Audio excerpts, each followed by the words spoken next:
আসসালামু আলাইকুম, welcome to BD study apps. Hello প্রিয় শিক্ষার্থী, তো তোমরা যারা বিএমটি একাদশ শ্রেণীতে রয়েছো এবং যারা আমাদের সাজেশনটি নিয়েছো, তো আজকের ভিডিওটি তাদের জন্য। তো আজকে হচ্ছে আমাদের 2 নম্বর ভিডিও এটা।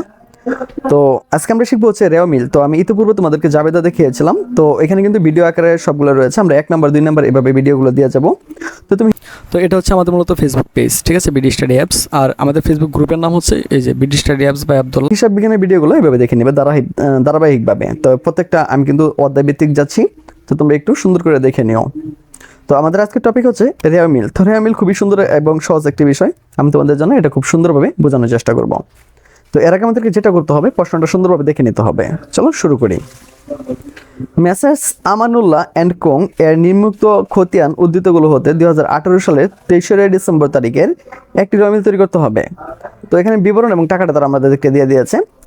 বলছে প্রারম্ভিক মজুত পণ্য 7,000 টাকা, ক্রয় 30,000 টাকা, বিক্রয় 48,000 টাকা, ক্রয় ফেরত 2,300 টাকা, বিক্রয় ফেরত 3,500 টাকা, বিবিধ দেনাদার 35,000 টাকা, বিবিধ পাওনাদার 18,000 টাকা।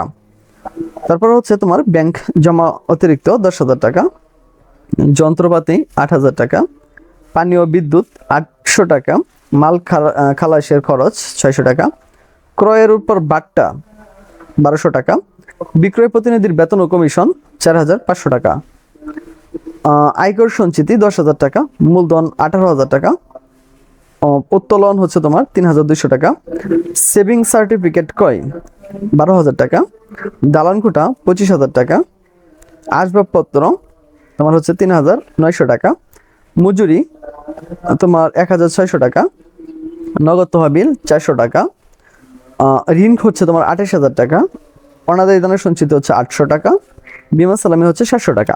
তো রেওয়া মিল করার আগে তোমাদেরকে কিছু জিনিস একটু বলে নেই, যে মনে রাখবা রেওয়া মিলের 2টা পাশ হয়, একটা হচ্ছে ডেবিট পাশ, একটা হচ্ছে ক্রেডিট পাশ।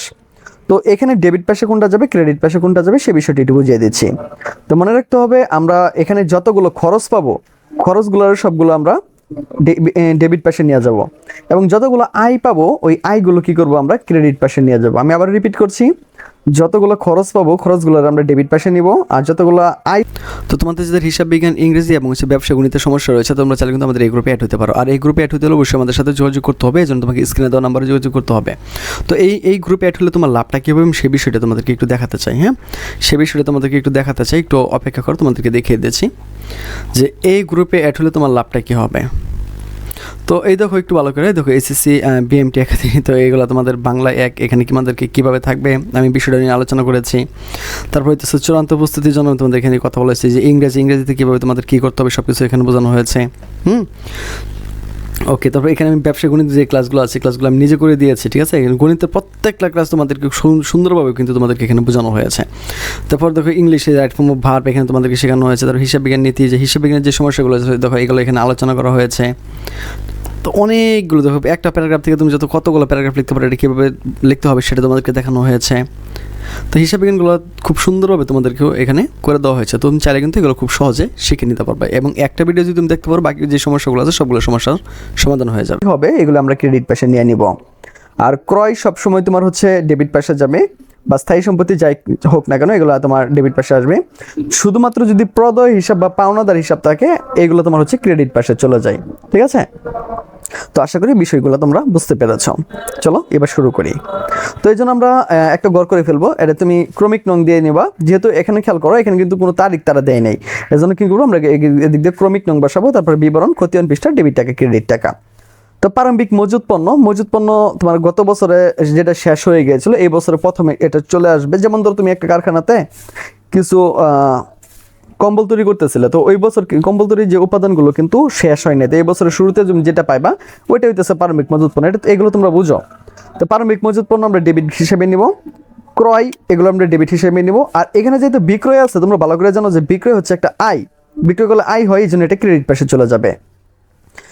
ক্রয় ফেরতটা তোমার, এটা তোমার হচ্ছে ক্রেডিট পাশে চলে যাবে। তারপর দেখো বিক্রয় ফেরত, তারপর হচ্ছে তোমার বিক্রয় ফেরত তোমার ডেবিট পাশে চলে আসবে। বিবিধ দেনাদারও তোমার ডেবিট পাশেই থাকবে। কিন্তু দেখো বিবিধ পাওনাদার কিন্তু ক্রেডিটে চলে যাবে, কারণ এটা কিন্তু দায়। ব্যাংক জমাতিরিক্ত এটাও কিন্তু দায়ী, এটা তোমার ইয়াতে চলে যাবে, ক্রেডিটে চলে যাবে। যন্ত্রপাতি এটা ডেবিট, বিদ্যুৎ পানি খরচ এগুলো সব খরচ সব ডেবিট, বুঝছো, যত খরচ আছে সব ডেবিট নিবা। ক্রয়ের উপর বাট্টা এটা হবে ক্রেডিট। তারপর দেখো বিক্রয় প্রতিনিধির বেতন ও কমিশন, অর্থাৎ এটাও কিন্তু তোমার এক ধরনের খরচ, বুঝছো। তুমি যে বিক্রয় প্রতিনিধি রাখো, মানে তোমার মালগুলো তুমি সেল করাইবা, তখন কিন্তু তাকে তুমি যদি কিছু অতিরিক্ত টাকা নাও তো সে কিন্তু এগুলো মানে তার মনে কিন্তু ওই তোমার পণ্যগুলো বিক্রি করার জন্য এতই থাকবে না। কিন্তু তুমি যদি বলো যে তুমি এটা যদি বিক্রি করতে পারো, তোমার এরপর কি আমি 5% 10% টাকা দিব, তখন কিন্তু সে নিজে থেকে কিন্তু এগুলো বেশি সেল করার চেষ্টা করবে। পরে দেখো আয়কর সঞ্চিতি, এটা আমার ক্রেডিট পাশে চলে যাবে। মূলধন সবসময় ক্রেডিট পাশে যায়, তোমরা সবাই জানো। উত্তোলন এটা ডেবিট পাশে চলে আসবে। ক্রয় যত ক্রয় আছে সব ডেবিট পাশ। দালান কোঠা স্থায়ী সম্পদ যা আছে সব তোমার ডেবিট পাশে চলে আসবে। আসবাবপত্র ডেবিট। মজুরি তো বেতন তুমি সবাই জানো, তো এটা ডেবিট। নগদ তহবিল এটাও ডেবিট। ঋণ তো তুমি ভালো করে জানো, ঋণ ক্রেডিট পাশে চলে যাবে, তো এখানে চলে আসছে। তারপর হইতেছে অনাদায়ী দানের সঞ্চিতি, এটাও ক্রেডিট পাশে চলে যাবে। বীমা সালামি, ঠিক আছে, বীমা সালামি ডেবিট পাশে চলে আসবে। এখন তোমার কোনো কাজ করতে হবে না, তুমি যে এই পাশে যে ঘরগুলো আছে আর এই পাশের ঘরগুলো যেটা আছে এটা তুমি এখানে অ্যাড করে দিবা।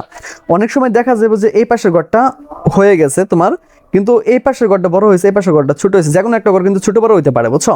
যদি এরকম হয়ে যায় তখন যদি না মিলে, তখন যেই বড় ঘরটা আছে ওই বড় ঘর থেকে ছোট ঘর যে তুমি যোগফলটা যেটা পাইছো ওটা মাইনাস করবা, মাইনাস করে এখানে লিখবা অনিশ্চিত হিসাব, এটাই করাই না, তোমার এই দুইটা ঘর এক সমান করে দিও। তো আশা করি তোমরা বিষয়টি বুঝতে পেরেছো। তো আমি আরো একটি রেমিল দেখাচ্ছি। তো এখানে একটা কথা না বলে না যে রেওয়া মিল করার জন্য, আমি তোমাদেরকে আগেই বলছি যে রেওয়া মিল করার জন্য দুটি জিনিস জানলেই হবে, যে খরচগুলো ডেবিট পাশে লিখতে হবে আর আয়গুলো ক্রেডিট পাশে লিখতে হবে। সম্পদ সবসময় ডেবিট পাশে বসবে, পাওনাদার ঋণ অনাদায়ী লেখা থাকলে সবগুলো কি ক্রেডিট পাশে বসবে। তো আশা করি তোমরা রেওয়া মিলগুলো বুঝতে পেরেছো। তো এটা ছিল আজকে আমাদের তোমার 2 নম্বর ক্লাস। তো এইভাবে ধাপে ধাপে ক্লাসগুলো আসতে থাকবে। তো আশা করি তোমরা এই ক্লাস থেকে কিছুটা হলেও উপকৃত হতে পারবে। তো আমি তোমাদেরকে বলবো অবশ্যই ভিডিওটি তোমরা 2-3 বার দেখে ফেলবে, তাহলে এই বিষয় নিয়ে তোমাদের আর কোনো সমস্যা থাকার কথা না। তো আজকে এখান থেকে বিদায় নিচ্ছি, কথা হচ্ছে আবার একটা নতুন ভিডিওতে। সে পর্যন্ত সকলে ভালো থাকো, সুস্থ থাকো এবং সাথেই থাকো বিডি স্টাডি অ্যাপসের।